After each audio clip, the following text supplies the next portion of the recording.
Kalau ada penguasa zalim, kita mampu berkata benar kepada dia, bapak salah, ini yang benar. Maka itulah kebaikan yang paling besar. Kenapa? Risikonya kalau kita tidak dibunuh, diusir. Ibrahim diusir. Ibrahim memilih pilihan kedua, dia diusir. Maka dia pun pergi meninggalkan Babilonia, membawa istrinya Siti Sarah dan kemenakannya Nabi Lut hijrah ke Syam, Palestina, dan kemudian Nabi Lut nanti pindah ke Jordania, ke Sodom. Nabi Ibrahim selama berdakwah di Babilonia itu puluhan tahun berdakwah, hanya 2 orang dapat pengikut. 1 istrinya, 2 kemenakannya. Karena Nabi Lut itu anak saudara ayahnya, anak saudaranya. Nabi Lut itu anak saudara Ibrahim. Karena Azar itu punya anak laki-laki, di antaranya itu ayah Nabi Lut dan dia. Bayang Ibu ya, sekian lama berdakwah, 2 Muhammad di Makkah 13 tahun, 100 orang cuman. Karena memang berdakwah di dekat keluarga itu tidak mudah. Nabi Ibrahim berdakwah di keluarganya gagal. Nabi Muhammad berdakwah di Makkah di keluarganya juga gagal. Karena memang tuah ko tibunya ndak di tengah keluarga loh, Ibu. Ambo di kampung ambo ndak batuah loh, Ibu.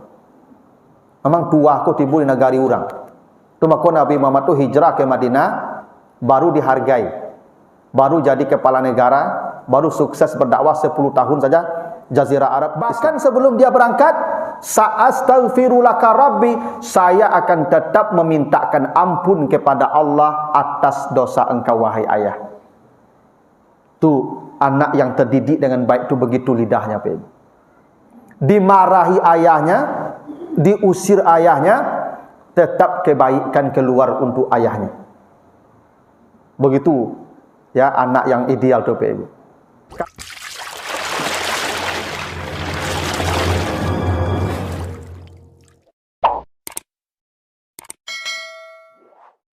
Bapak, Ibu-ibu, kaum muslimin jamaah salat maghrib yang dimuliakan Allah, kembali kita bersyukur pada Allah atas segala karunia-Nya. Salawat dan salam untuk Nabi kita Muhammad sallallahu alaihi wasallam. Bapak Ibu yang saya muliakan, malam ini kita akan bahas surat Maryam, surat 19 ayat 41 sampai ayat 50. Ayat ini menceritakan tentang dakwah Nabi Ibrahim kepada ayahnya Azar. Dulu sebelum Ramadan kita sudah bahas kisah Nabi Ibrahim ini, ketika Ibrahim mencari kebenaran. Dia mencari tentang siapa itu Tuhan yang disebutkan di surat Al-An'am mulai ayat yang ke-76. Kemudian dia bereksperimen tentang hari berbangkit, di mana dia menyembelih 4 ekor burung. Lalu burung itu dicincang, lalu dibagi-bagi ke dalam 4 sisi bukit. Lalu burung tadi setelah dagingnya dihancurkan dipanggil kembali, dan burung itu hidup mencari bagian tubuhnya. Itu kita sudah bahas dulu di surat Al-Baqarah ayat 260. Nah, sekarang kita lanjutkan bagian yang berikutnya dari kisah Nabi Ibrahim itu, ketika dia berdakwah kepada ayahnya. Karena memang dakwah ini, Bapak Ibu, harus dimulai dari keluarga dekat. Itu kenapa kata Allah di surat Al-Asy'ara ayat 214, wa anzir ashiratakal akrabin. Kata Allah, berilah peringatan keluarga terdekatmu. Jadi dakwah itu dimulai dari keluarga dekat dulu. Ya, anak, istri, ayah, ibu, saudara, baru yang lain-lain. Makanya objek dakwah pertama, mematikan AC yang itu aja, Pak. Maka objek dakwah pertama Nabi Ibrahim itu adalah ayahnya. Nah, ini ayat surat Maryam ayat 41 sampai 50 adalah dakwah Nabi Ibrahim kepada ayahnya. Nah, mulai ayatnya ayat 41, A'udzubillahi minasyaitonirrajim. Wazkur fil kitab Ibrahim innahu kana siddiqan nabiyyan. Kata Allah, dan ceritakanlah di dalam Alkitab kisah Ibrahim, sesungguhnya dia adalah seorang yang mencintai kebenaran, lagi seorang nabi. Jadi ada dua sifat Nabi Ibrahim Bapak Ibu ya. Pertama, siddiqan. Nabi Ibrahim itu diberi sifat siddiq, orang yang mencintai kebenaran. Siddiq namanya, siddiqan.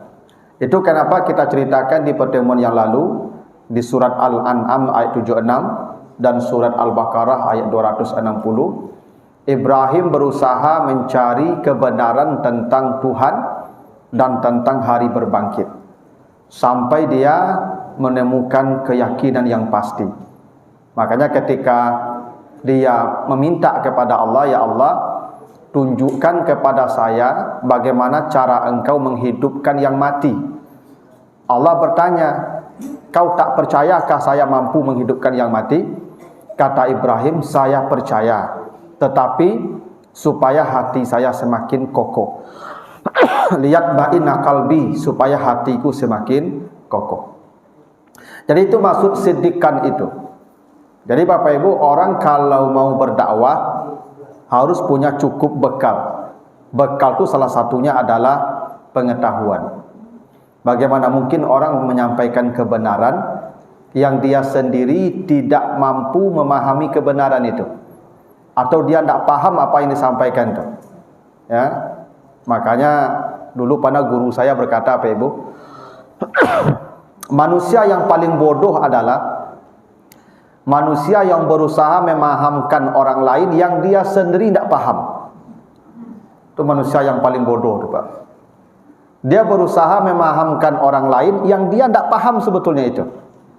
Makanya untuk jadi pemberi peringatan, nabiyan, perlu siddiqan, mereka pecinta kebenaran. Itu makanya sebelum berdakwah itu kata Allah, pergi dulu. Pergi, tidak semua kamu perang, sebagian pergi berjalan liyatafaqahu fiddin, mencari ilmu, berdalam-dalam dalam ilmu. Apa tujuannya?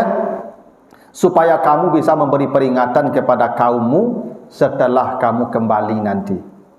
Jadi memang kadang-kadang Bapak Ibu, kita ini perlu menyuruh orang-orang tertentu cari anak-anak cerdas, pergi mereka ke mana-mana mencari ilmu. Nanti pada waktunya puluhan tahun kemudian baru mereka pulang, baru memberi peringatan kepada kita. Itu memang begitu. Makanya nabiyan diawali dengan siddiqan. Lalu kata Allah, izqala li abih ya abati lima ta'budu ma la yasma wa la yubsiru wa la yughni anka syai'an.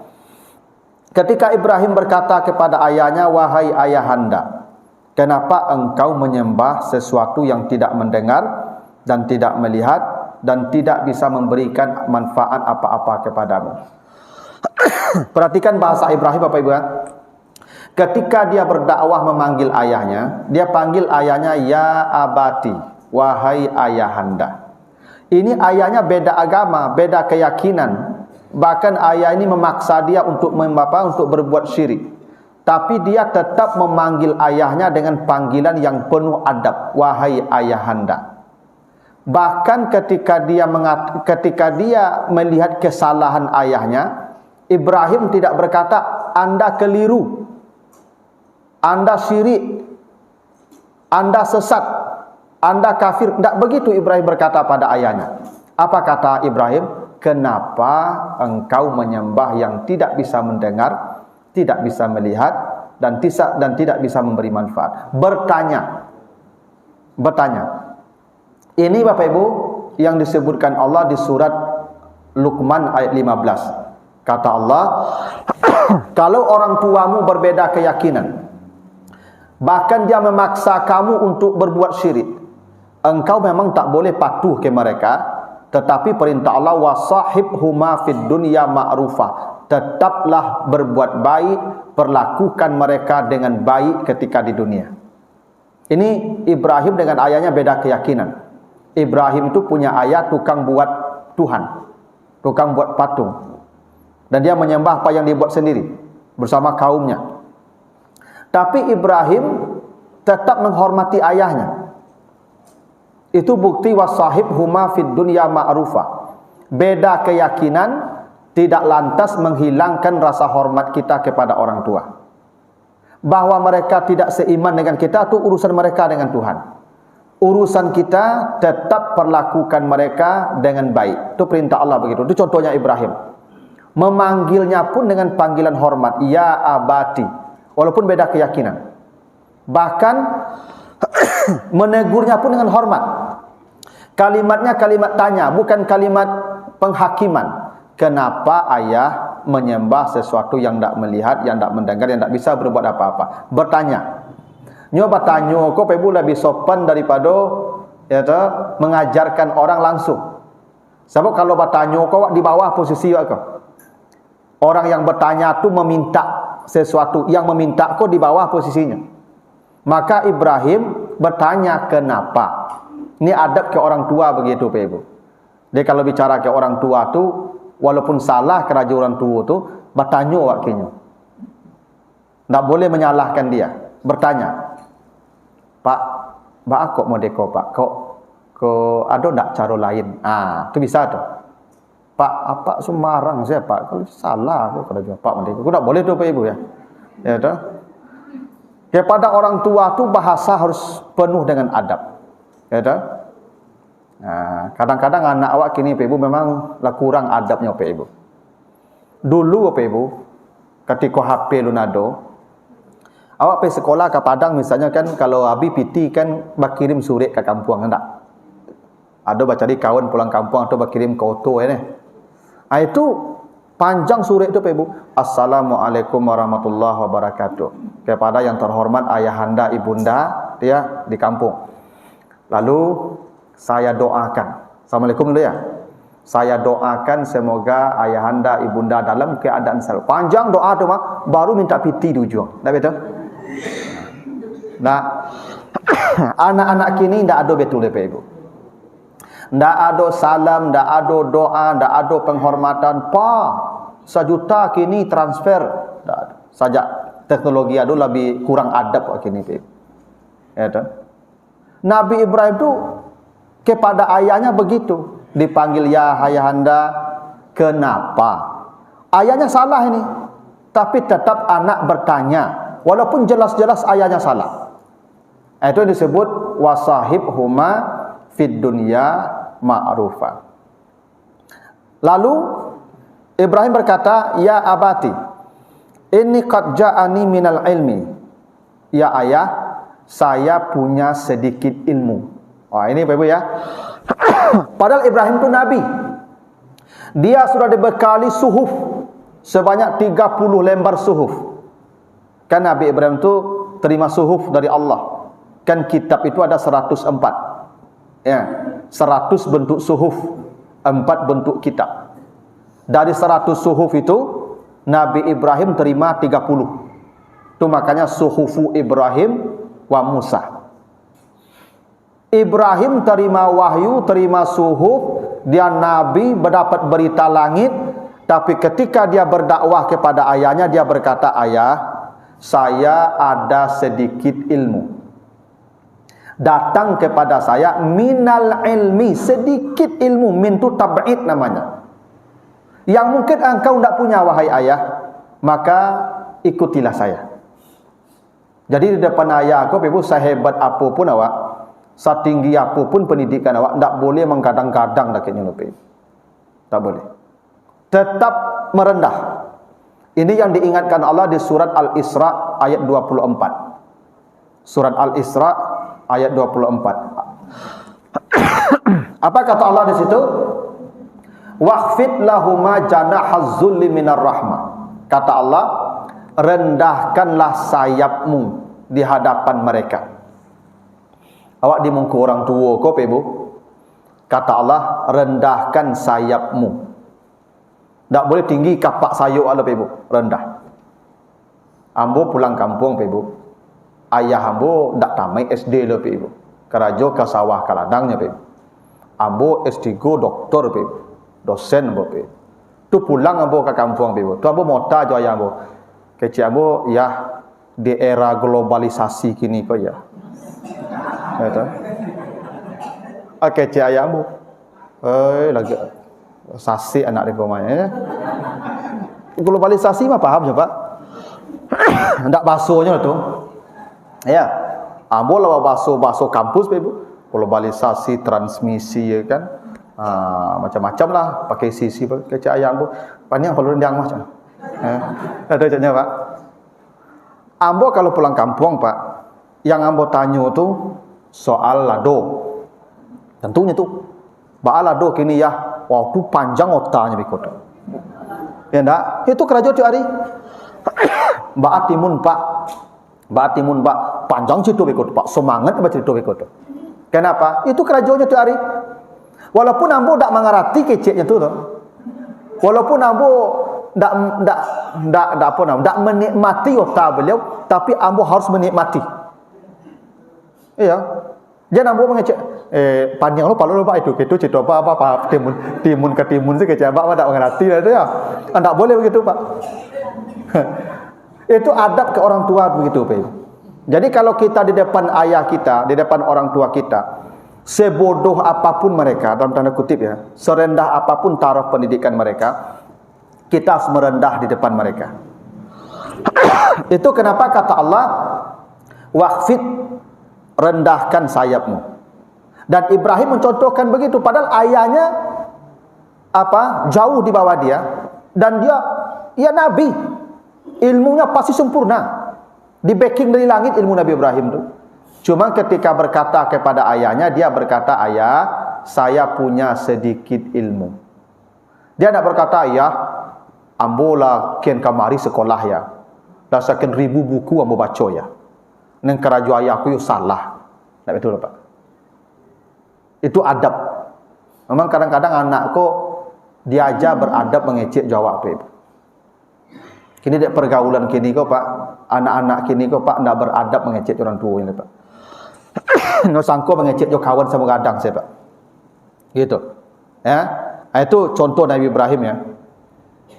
Lalu apa kata Nabi Ibrahim? Ya abati, wahai ayahanda, la ta'budus syaitan. Jangan engkau menyembah syaitan. Kenapa menyembah syaitan? Kan ayahnya menyembah patung, berhala. Karena patung itu dakwah setan pertama ke manusia. Dulu ketika Nabi Idris meninggal, ya Bapak ya, tidak ada lagi ya orang-orang yang tidak ada lagi nabi setelah itu, kecuali hanya beberapa tokoh saja yang muncul, orang-orang saleh. Ada namanya Wad, Suwa, Yaus, Ya'uq, Nasar. Itu tokoh-tokoh mereka. Orang ini mati, akhirnya orang saleh tidak ada lagi. Tapi generasi kemudian dihasut setan, bikinlah patung untuk mengenang orang-orang saleh tadi. Itu awal patung tu Ibu tu, untuk mengenang mereka yang saleh. Maka dibikinlah patung untuk mengenang, supaya kalau kita lihat mereka, kita jadi saleh pula, kita ingat ibadah mereka. Tu awal setan tu Ibu. Maka dibikin patung, mati generasi itu, kata setan ke generasi yang hidup kemudian, ini patung dulu dibikin nenek moyang kalian untuk berwasilah ke Tuhan. Mintalah ke Tuhan tapi lewat dia. Nah, mulai kesyirikan Ibu. Sampai terakhirlah mati generasi berikutnya itu, datang lagi generasi berikutnya, kata setan, dulu kakek moyang kalian membuat ini untuk disembah. Itu awalnya itu Pak. Itu makanya Tuhan yang disembah umat Nabi Nuh itu ada Wad, ada Suwa, ada Ya'uq, ada Yaus, ada Nasar. Itu nama orang saleh mereka. Itu setan yang pertama merintis. Nanti ketika Nabi Nuh meninggal dunia, yang 80 orang ini kan selamat tuh. Orang-orang saleh beriman yang 80 itu dibikin pula patung-patung oleh umat-umat setelahnya atas pesuruh setan juga. Itu kenapa setan itu lebih nyaman, jin dan setan nyaman berada di patung-patung. Itu kenapa di rumah-rumah itu kalau ada patung, kata Nabi, malaikat tidak masuk, karena di tempat patung, di patung itu jin dan setan lebih nyaman diam. Coba Pak Ibu, coba cari patung-patung lah, kan mengerikan bentuknya Pak. Coba cari di Bali itu Pak, dan paruitnya bunci, dan matanya tabulali, dan talingunya gadang lawe, dan lidahnya tajulu dak situ Pak. Itu memang setan gambarnya begitu tuh Pak. Ya. Makanya kata Ibrahim, jangan kau sembah setan. Itu makanya Pak Ibu, di rumah tuh kalau ndak apa namanya ya, ndak terlalu penting, ndak usahlah ada gambar patung-patung di rumah. Memang hadis masih berlaku tuh.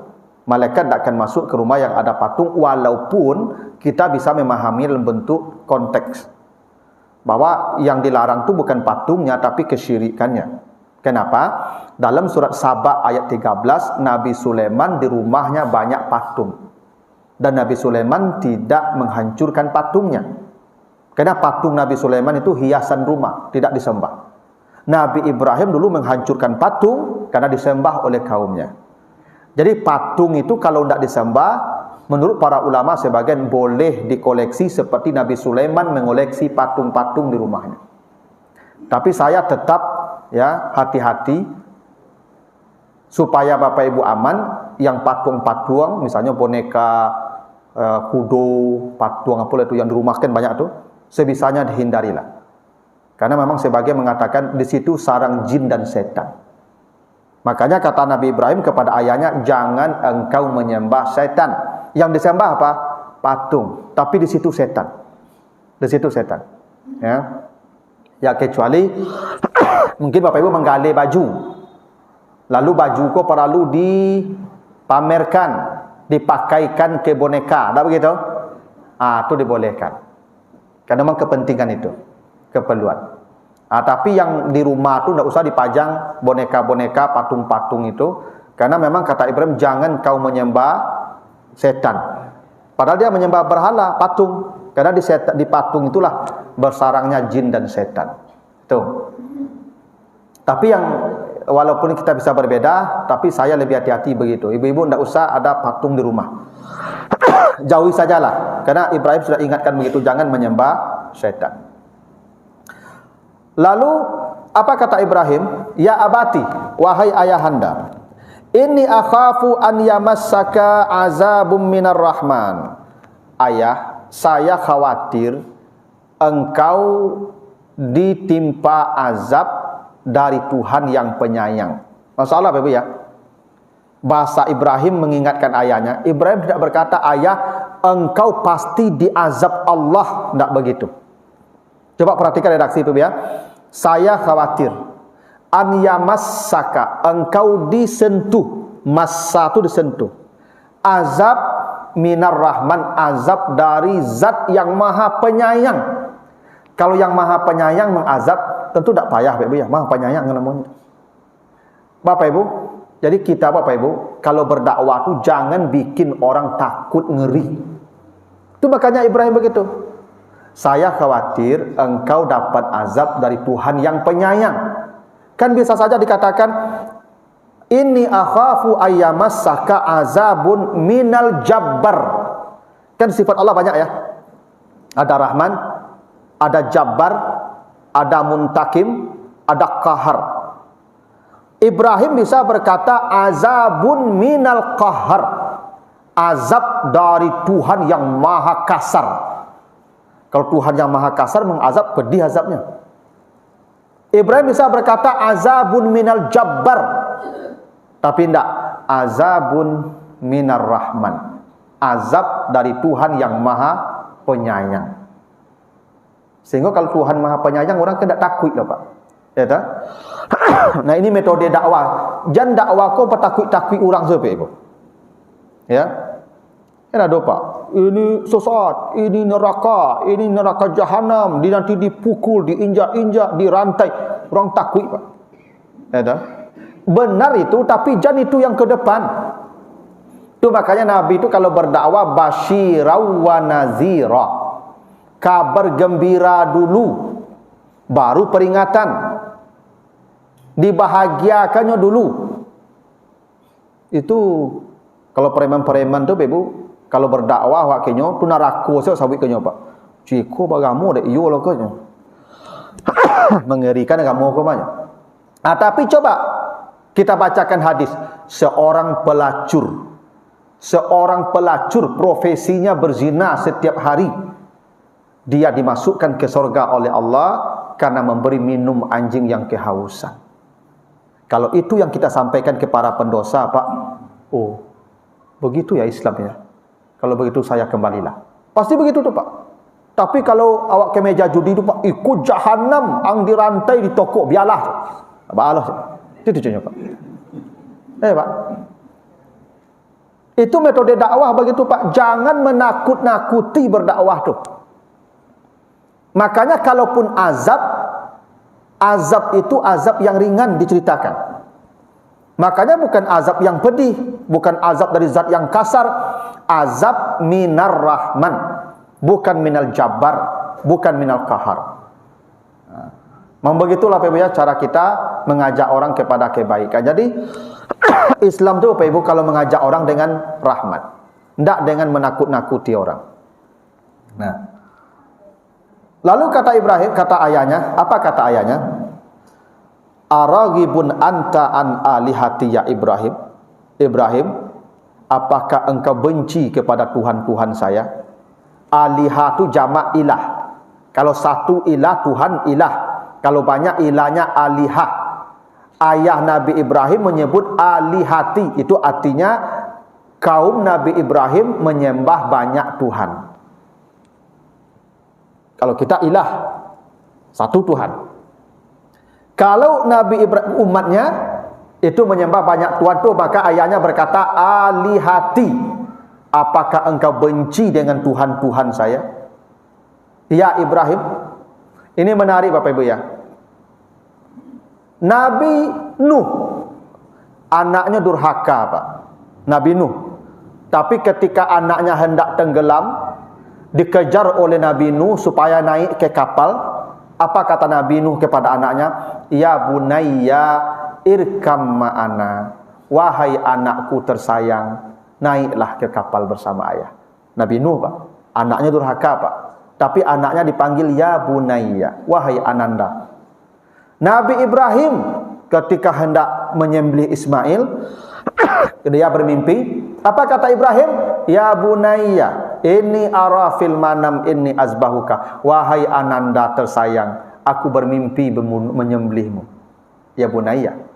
Nabi Yakub ketika melarang Nabi Yusuf, jangan ceritakan lagi mimpi ini pada ayah, pada saudaramu. Apa kata Nabi Yakub ke Nabi Yusuf? Ya bunayya, la taksus ru'yaka li ikhwatika. Wahai ananda tersayang, jangan lagi kau ceritakan mimpi ini pada ayahmu. Semua ya bunayya, ya bunayya, ya bunayya. Tapi bapak Ibrahim memanggil Ibrahim, ya Ibrahim. Bukan ya bunayya. Kenapa? Karena hatinya kasar. Ayah Nabi Ibrahim itu hatinya kasar menyembah berhala. Orang kalau hati kasar Bapak Ibu, kasih sayang itu hilang. Hingga ke anak sendiri pun hilang kasih sayangnya.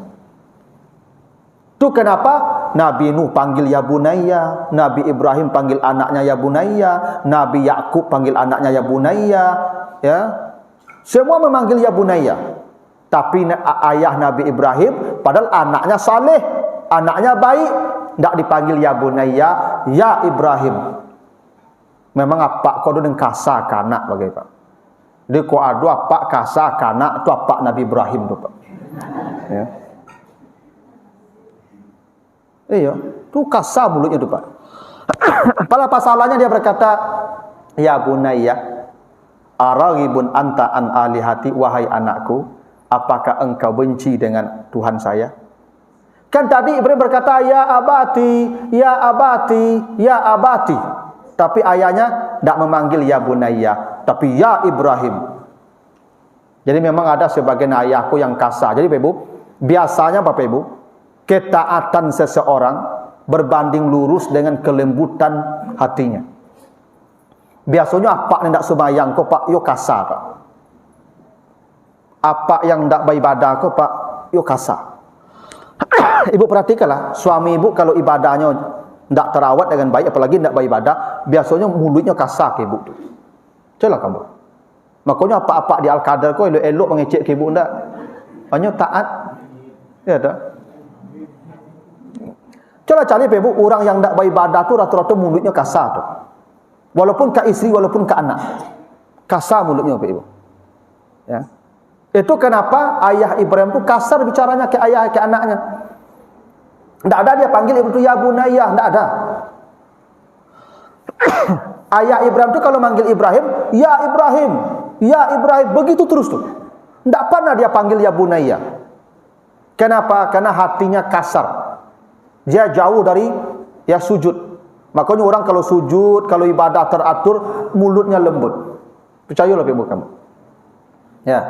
Apalagi yang suku tahajud, itu biasanya kalau mengecek itu lunak Ibu. Karena kata Allah begitu. Kalau kamu tahajud, inna sanulki alaika qaulan sakila. Kalau engkau tahajud di malam hari, maka kata Allah, Allah akan hujamkan kata-kata yang berat ke dalam hatimu. Sehingga kalau dia mengecek, menyenangkan orang. Itu namanya qaulan sakila.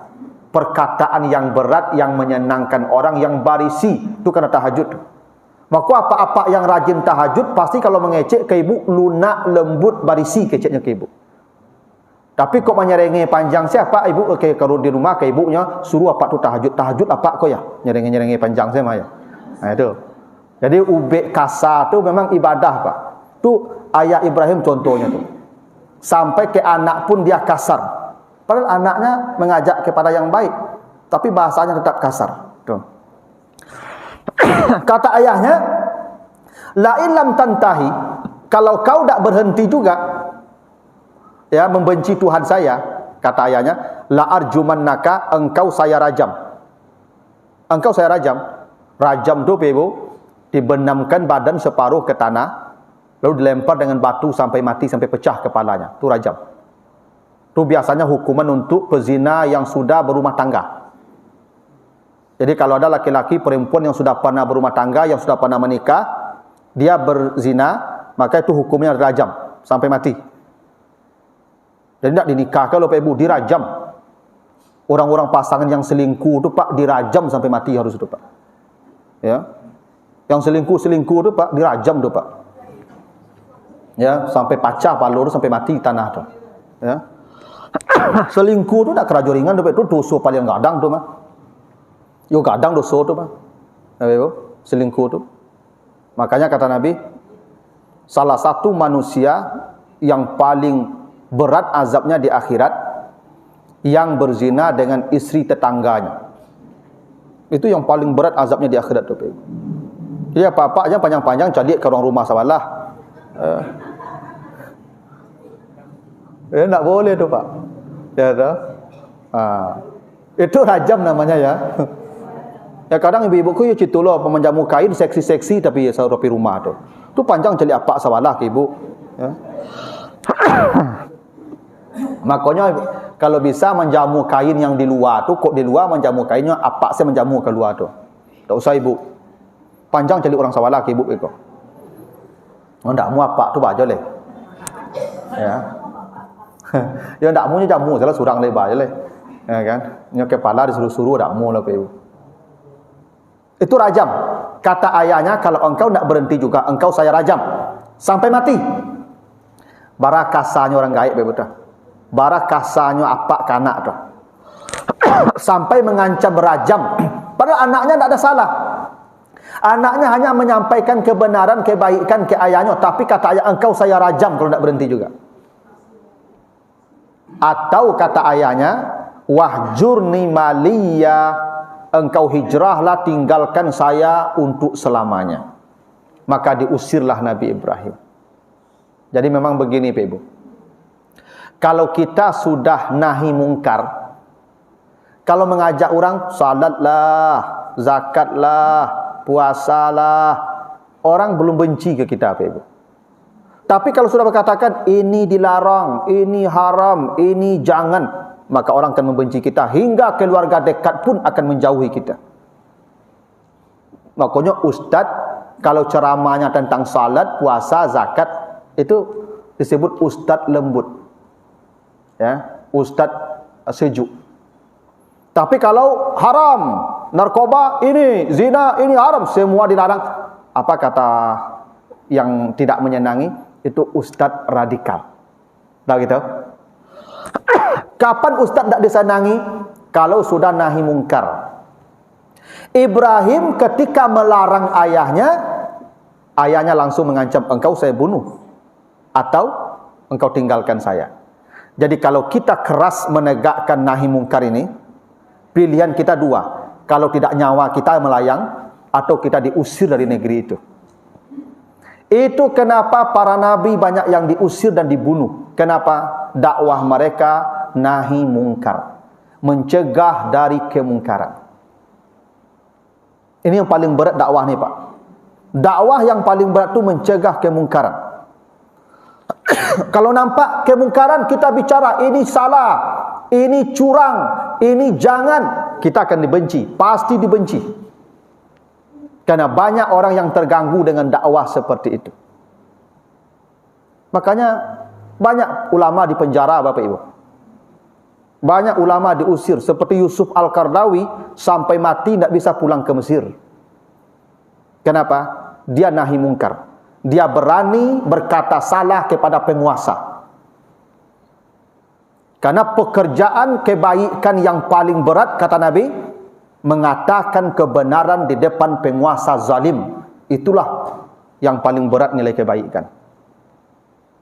Kalau ada penguasa zalim, kita mampu berkata benar kepada dia, bapak salah,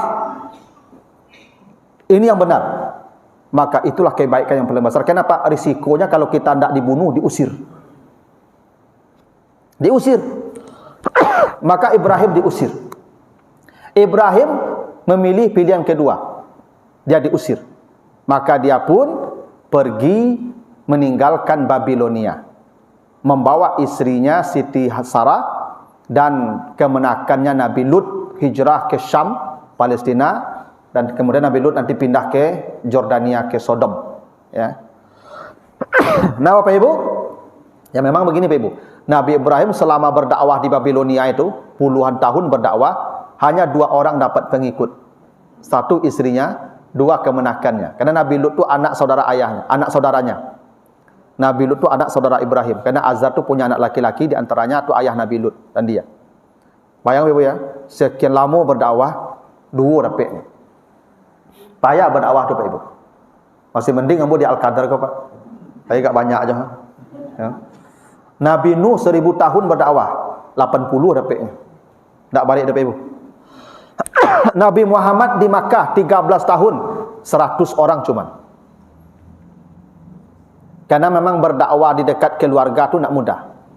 Nabi Ibrahim berdakwah di keluarganya gagal. Nabi Muhammad berdakwah di Makkah di keluarganya juga gagal. Karena memang tuah ko tibunya ndak di tengah keluarga loh Pak Ibu. Ambo di kampung ambo ndak bertuah loh Pak Ibu. Memang tuah ko tibu di negari orang. Tu maka Nabi Muhammad tu hijrah ke Madinah, baru dihargai. Baru jadi kepala negara, baru sukses berdakwah 10 tahun saja Jazirah Arab Islam. Kenapa? Di negari orang. Makanya anak bapak ibu tu campaan jauh-jauh. Iya betul Pak. Nyo ndak bertuah dah ke awak anak kalau Pak. Anakku tuahnya di tampik lain. Benih itu kalau bapak biarkan di tempat persemaiannya, dia tak jadi padi, nyo tetap jadi benih. Kapan dia jadi padi, angkat ke tempat lain. Dia akan jadi padi berbuah tu. Itu sunatullah begitu. Manusia ni baru bertuah kalau pindah. Ambo kalau di kampung ambo, kalau di kampungnya ambo sampai kini dari ketik ambo, mungkin ko balo kabau kerajaan ambo. Iya Pak. Ambo mode kini ko dek berani ambo meninggalkan kampung ambo. Supaya ambo ken kamari pe baraja. Tu begitu tu. Tu makanya anak ibu bapak ibu jangan dikapi-kapi jo campaan. Ya. Di kapi-kapi tak jadi orangnya loh. Ya, saya bantu orang makanya tu. Nah, begitu tu. Makanya Ibrahim 2 aja dapat pengikut. Padahal berdakwah di negeri sendiri, di kampung halaman sendiri. Maka dia pindah. Tapi kata Ibrahim, nih ya, sebelum Ibrahim meninggalkan ayahnya, apa kata Ibrahim? Qala salamun alaika sa'astaghfiru laka rabbi. Ayah, selamat untuk engkau. Salamun alaikum. Jadi begitu sopan Ibrahim. Lah diusi di ayahnya Pak Ibu. Angpai di siko, jangan balik-balik joang. Jangan balik joang, jangan injak ya kaki di rumah digolai. Kecik ayahnya. Apa kata Ibrahim? Salamun alaik. Keselamatan atas engkau wahai ayah. Kok tiba dia anak wakil ni jadi mati dak kena cari apa lah macam tu. Ada ya. Kalau ada apa-apa mengusi anak kini kuah, angpai di rumah ringgo. Jangan balik-balik joang lain. Pasti jauhi anak ketika pai itu bedo pak. Ibrahim dah. Karena Ibrahim itu kata Allah, la'wahun halim. Itu manusia yang paling santun di muka bumi. Nabi, makanya namanya Ibrahim. Ibrahim itu bahasa Syriania. Bahasa Arabnya Ab-Rahim. Ab itu bapa, Rahim itu penyayang. Ya. Jadi Ibrahim itu dari kata Abun Rahim. Diusir ayahnya, dia tetap mengatakan salam. Salamun alaika. Tidak ada caci maki ke ayahnya. Jadi dia pergi rumah kau lain. Ya bak kata apa lah kau mati kau sakit tak ada yang calik di situ tak dari itu. Bahkan sebelum dia berangkat, sa'astaghfirulaka rabbi, saya akan tetap memintakan ampun kepada Allah atas dosa engkau wahai ayah. Tu anak yang terdidik dengan baik tu begitu lidahnya Pak. Dimarahi ayahnya, diusir ayahnya, tetap kebaikan keluar untuk ayahnya. Begitu ya anak yang ideal tu Pak. Katanya saya akan tetap mintakan ampun kepada Allah atas dosa engkau. Itu kenapa Bapak Ibu? Nanti diceritakan di surat At-Taubah 113. At-Taubah 113, 114. Nabi Ibrahim senantiasa memintakan ampun kepada Allah atas dosa ayahnya.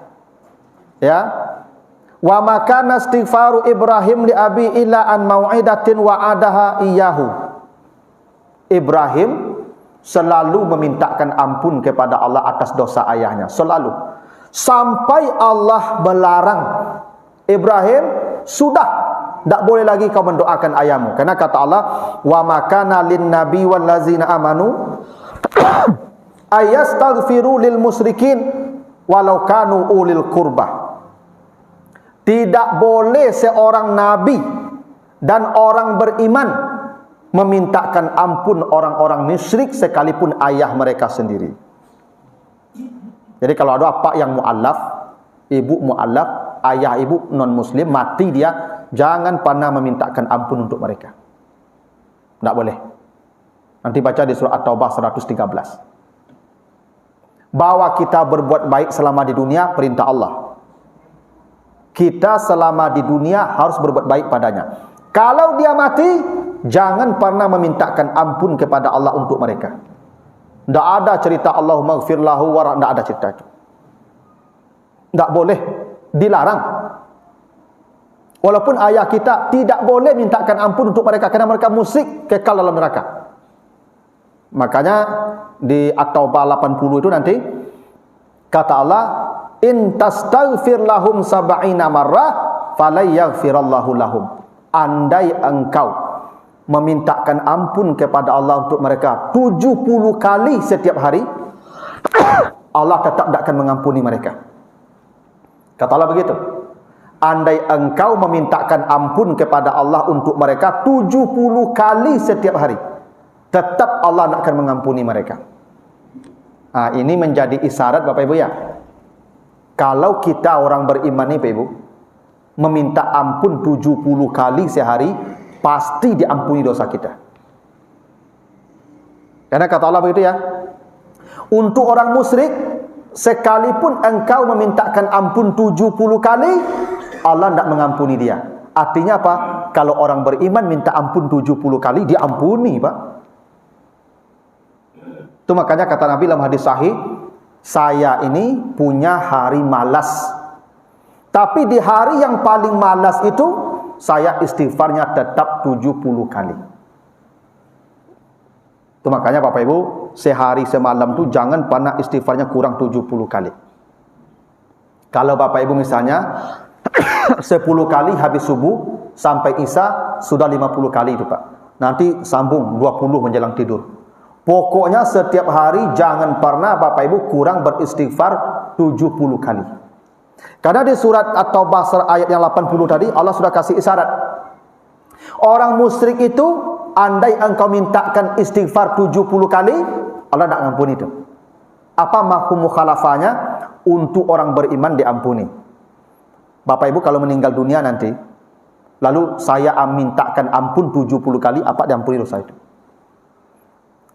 Ya untuk orang musyrik enggak, untuk orang beriman ya. Makanya kata Nabi apa? Kalau ada orang mati Islam, Muslim dia mati, disalatkan 40 orang, maka diamankan dari azab kubur. Kenapa? Allahumma gfir lahunya 40. Ya Pak. Itu artinya apa Pak Ibu? Semakin banyak orang memintakan ampun atas dosa kita, semakin aman kita. Nah, itu rahasianya Bapak Ibu. Kita waktu khutbah Jumat diwajibkan memintakan ampun pada orang-orang beriman yang hidup dan yang mati. Jadi rukun khutbah Pak. Allahumma gfir lil mu'minin wal mu'minat wal muslimin wal muslimat al ahya wal amwat. Bayangkan Pak, berapa ribu orang beriman memintakan ampun untuk orang-orang mati itu Pak. Wajar kata Nabi Pak, semua umatku pasti masuk surga. Karena umat Muhammad diwajibkan memintakan ampun untuk saudara-saudaranya yang sudah mati.